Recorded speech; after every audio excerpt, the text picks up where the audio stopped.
So ito na nga po, mga kababayan, no?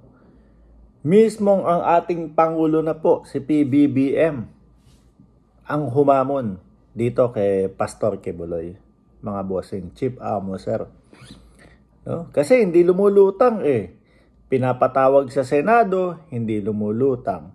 Ngayon, pinatawag ulit, pag March 5 pa daw, sabi ni Senator Risa Ontiveros, pag hindi lumutang, papa-aresto, mga kababayan. Tayo po, mga bossing, hindi naman po tayo against kay Pastor Quebuloy. Kaya lang po, mga bossing, pag po merong mga lumalabas na tao na nagsasabi kami ay naargabyado, kami ay minolestya, kami ay ginanito, kailangan pong sumagot nung tao, mga kababayan. No? Kailangan pong sumagot. Wala, hindi lumalabas eh. Ever since, hindi ako galit kay Pastor Quebuloy. Ever since, hindi ako laban sa kanya. Kaya lang po, mga kababayan, kailangan maging patas tayo dito, mga bossing. No? Meron pong mga humiiyak, humihiyaw, at gusto ng katarungan. Yan naman po ay mapapatunayan, mga kababayan, kapag hinarap po yung kaso. So, sa isang balita, mga boss, ang sabi dun sa balita 6 na taon daw po, no, na meron ng kaso si Pastor Quebuloy, mga kababayan. Kaya naman po ang ating Senado, no? Kaya po ang ating Senado ay gustong talakayin itong tungkol kay Pastor Quebuloy at doon sa mga nagsasabi na sila ay nabiktima, mga bossing.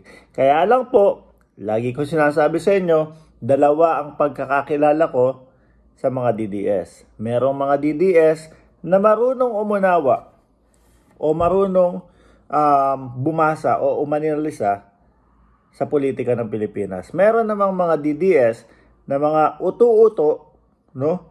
Na kapag narinig lang si Pangheng Kepias, sobra na yung paniwala. Kahit wala silang nakitang ebidensya o kahit laway-laway lang, mga kababayan. Babagsak kayo dyan sa kakaganyan nyo.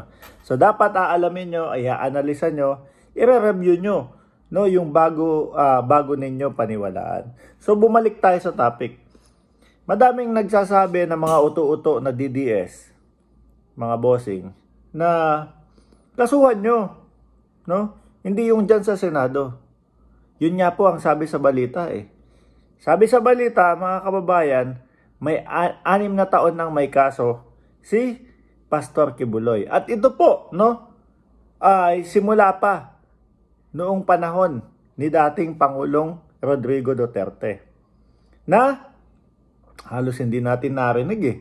Kaya yung mga uto-uto na DDS sinasabi, kasuhan nyo, walang kaso, ganito, ganyan. Meron po, mga kababayan. Kaya nga ang question mark o ang katanungan ng iba, ano to? Pinrotektahan ba ni PRRD, ni former President Rodrigo Duterte, itong si Quebuloy? Kaya po kumakatok at gustong talakayin ng Senado itong kaso na to.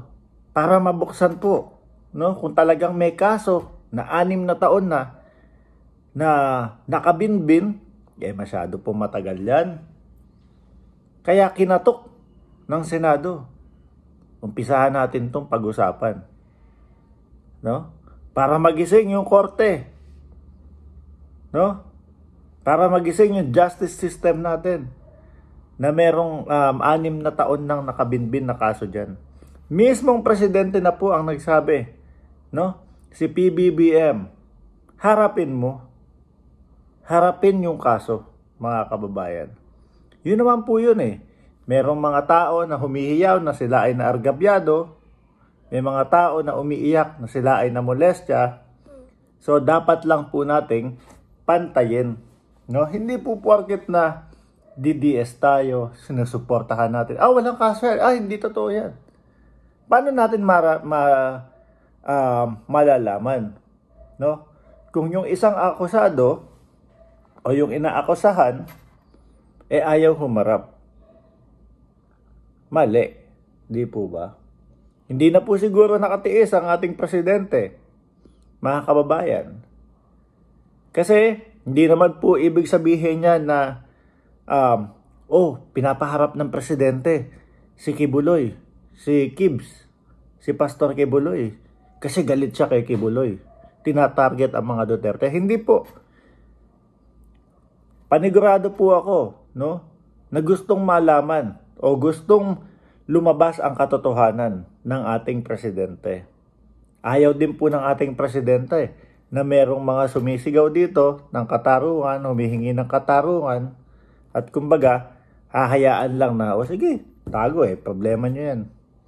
Diba? Kailangan maging balanse at maging patas. Ganun lang naman po yun No? Ngayon, ang tanong ulit, balik tayo doon sa nabuko ng DOJ na may 6 na taon na may kaso. Si Pastor Kibuloy.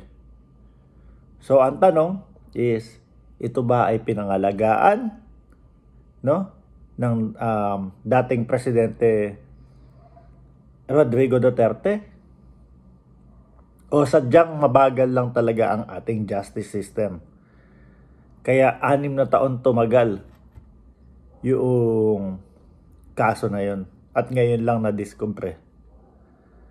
Kung may kaso na, malamang sa alamang yan, mga kababayan, at hindi sumisipot si Pastor, magkakaroon ng arestuhan yan. Mga bossing. Magkakaroon po. Biruin nyo, hindi na nakapagtimpi siguro si PBBM. Kaya ang nasabi na, lumabas ka, harapin mo yung kaso mo.